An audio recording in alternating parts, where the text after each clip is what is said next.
One of the most challenging things about being a creative is the dilemma between the practical steps and the creative steps. The practical things to life and the creative process. For example, I remember this band called Mute Math, and I love that band because they were musicians, but in their name was the word math. I was a math geek. I loved math. To this day, I love it. And yet, creativity is something that drives me. And so when it comes to leadership of the church especially, you're talking about a system that is anti-creativity for the most part, unless it's in the traditional ways of music. But as far as creative ways of thinking that have nothing to do with music, that, let's say these days, that deal with the online space, YouTube and video, most organizations, the church isn't the only one, they really struggle with that dichotomy between putting people in the pews and paying for the building and creativity. For me, the battle has been just being true to my creativity, leading with my creative step, or with my creative gene, I guess. Watching artists, comedians, musicians, of course, is such an inspiration for me because I can relate to their thought process. It's all over the place, and yet it's at times so serene. At times it's so focused, almost angry, and other times it's so all over the place and irresponsible. All those tensions are within the heart of the creative. Now the creative, it's like, let's say in my case, maybe you're also the same way, is often misunderstood by 90% of people because most people aren't creative in this way or to this degree, thankfully, right? So you look at someone like, I don't know, Pharrell, or Dr. Dre, or Travis Scott, or BTS, or Michael Jackson, with all that's happening. And you have, of course, the excess as far as MJ and some of the, remember Wacko Jacko? Wow, pretty painful stuff. And yet, he was a strange artist. And of course, all this stuff with the kids is very, very painful to watch. I have no idea if it's true, but and then you have other artists, let's say Michelangelo or BTS, that kind of figure out this way to make their art palatable. They don't get into trouble, they don't hurt anybody, they don't crash cars, they don't do anything too weird, and so people kind of go along with them. But here's the thing, everyone loves artists. Everyone loves art and dance and music. Everyone. Just go on YouTube and type in Michael Jackson or the Beatles and just look at the reaction of people, regardless of who they are, regardless of color, regardless of how much money they make. It doesn't matter. There are no race wars at a Justin Timberlake concert or at a BTS concert. Talk about the ultimate racial reconciliation. A Korean band loved by the U.S. So art, it crosses boundaries, but in the church, to lead, let's say in my case, from that place of artistic, the artistic passion is very complicated because you have a system that is still, for the most part, driving, or it's being fueled by the past. Now, how do I then try to get around that, or not get around that, but how do I still lead forward? How do I work with that, maybe is a better way to put it. Well, I would say it's using my art on stage, the way I preach, the way I play, the way I sing, leading the people that are closest to me in my way of thinking, listening, collaborating, and always, I think, working with those that are like-minded, those that are creative as well. What do you do with those who are analytical and anal retentive and negative? You try to win them if you can, and build alliances. But sometimes you just have to distance yourself from them, and maybe even cut them out of your life. All things that are very important to maintain that flow. In jazz, I'm not a jazz musician, but I've had a few friends that were jazz musicians, and I've also learned a lot about jazz and flow.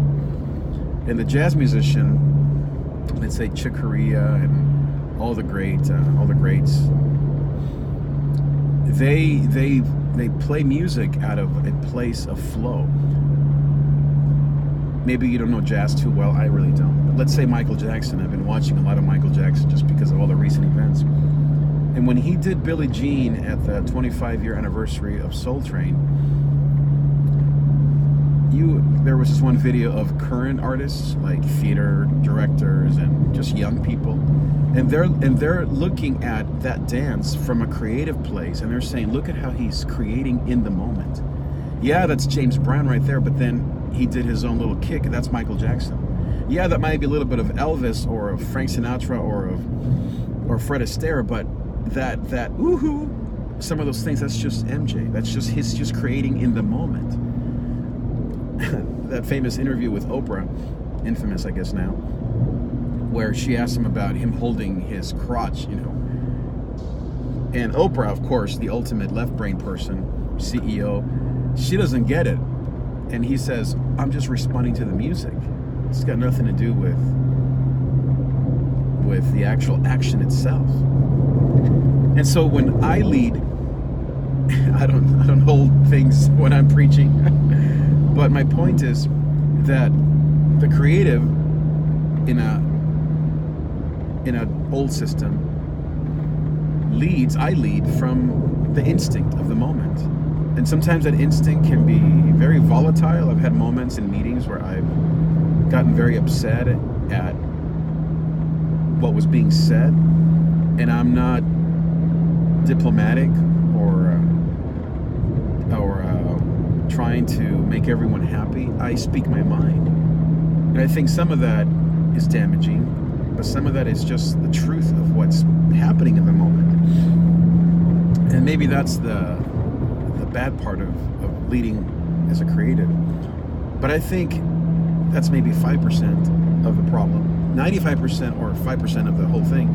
But the most part, at least what I think is very positive, I don't know if positive is the word, is necessary, because you have a system in the church that is a monument to the past, a monument to an old system, a monument to something that is dead.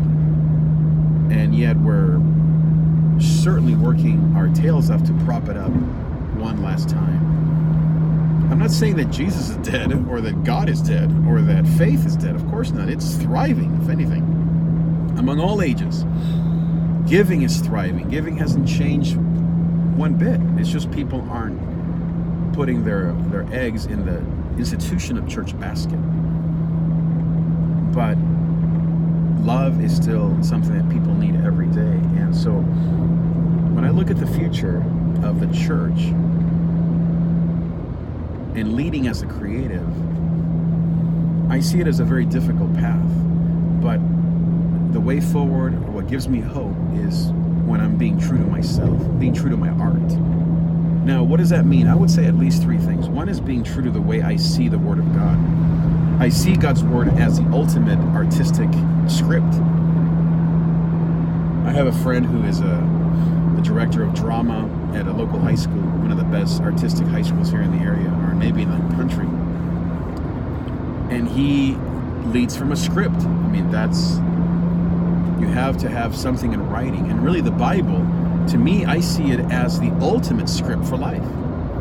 I see it as an artistic expression of the love of God. I see it as something that is to be mined and researched and known and studied and understood and simplified, all of the above. Just like a great movie that has a wonderful storyline and characters who are developed.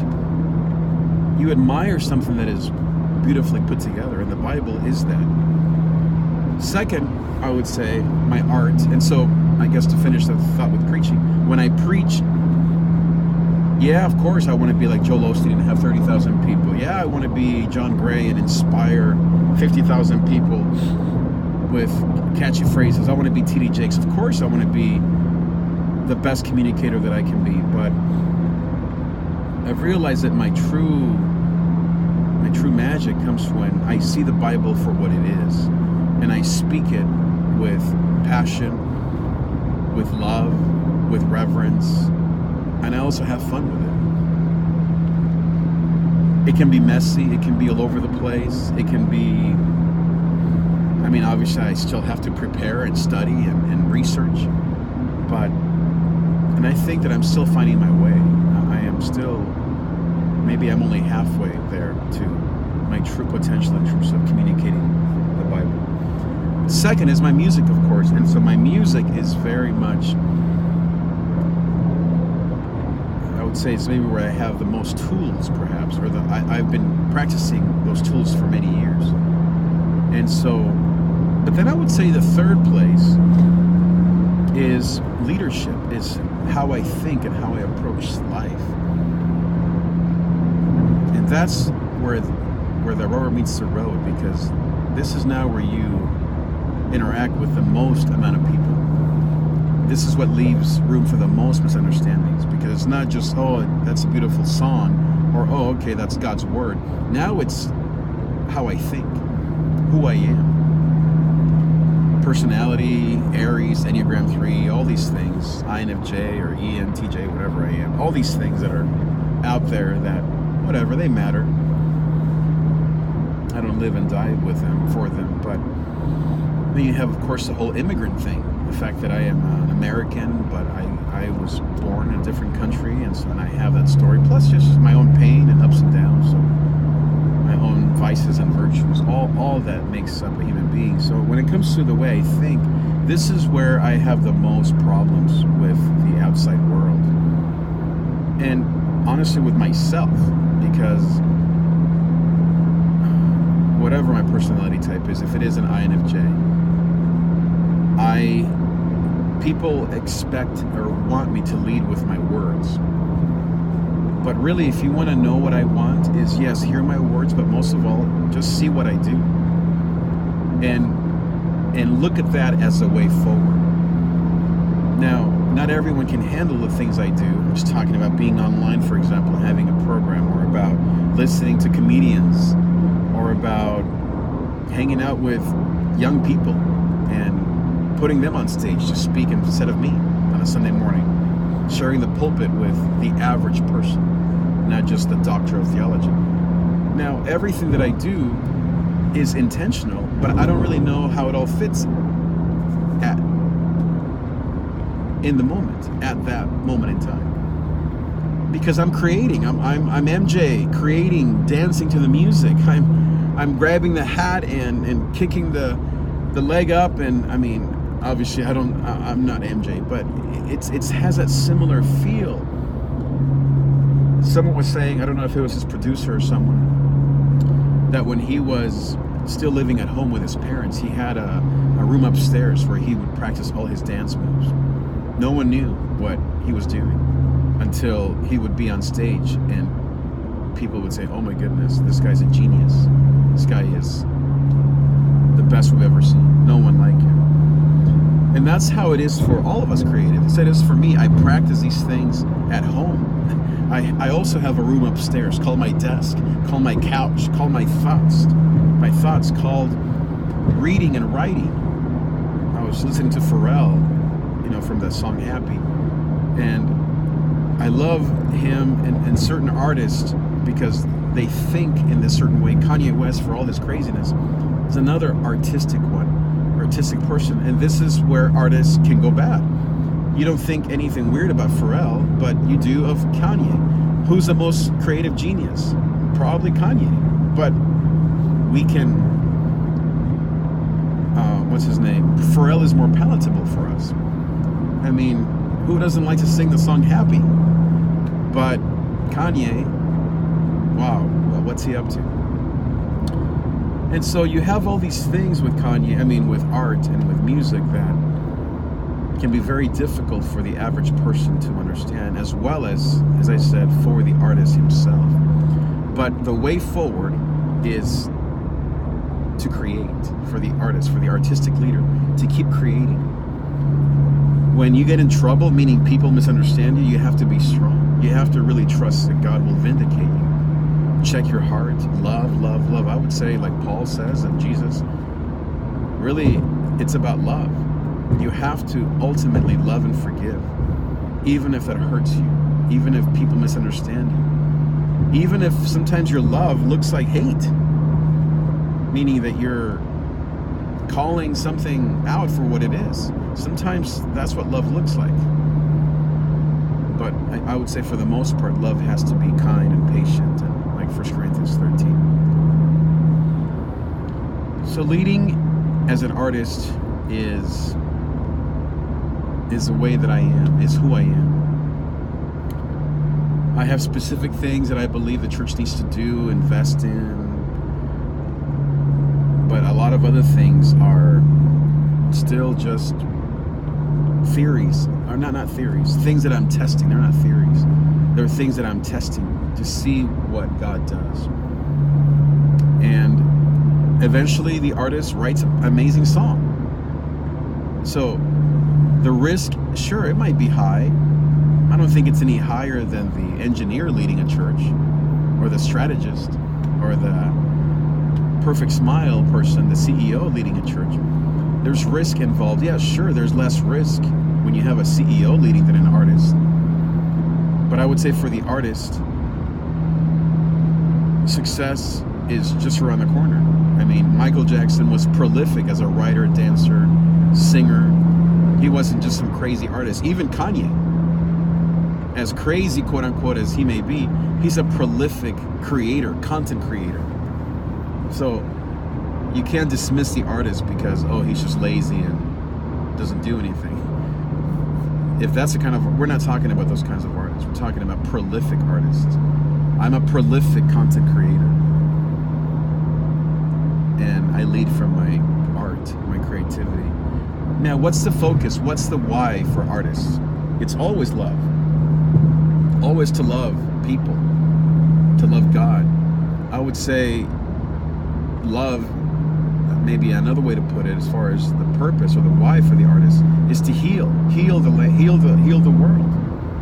I mean, every great creative genius, their intent was to heal, to help people. I mean, Elon Musk, you wouldn't consider him a creative type, but he's totally a genius.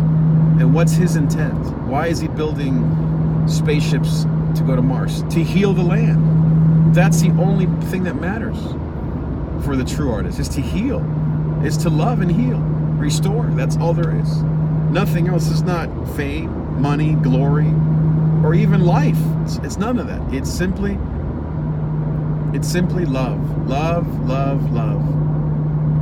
Love and peace and reconciliation and healing. That's all that matters for the artist. And that's what my intent is, my purpose is, why I love the church, why I love especially young people, why I do what I do, and why I'm willing to pay the cost, pay the price, and count the cost. Because it is painful. It is so easy to give up. I've wanted to give up a million times, but why I persevere. And that's what you need to do as well. If you are a creative leader, I want to speak to you and encourage you. But if you're not, really, I'm not really speaking to creative leaders. I'm really just speaking to humanity. Let's work together. This is who we are, and this is who you are, and we need each other. Let the artist create. Thank you for loving me. Thank you for loving the creativity in me. I love you as well. And let's keep working hard to create a better world for us, for our kids, for our grandkids, and for future generations. Thanks so much for watching. Please like, subscribe, comment, hit that bell.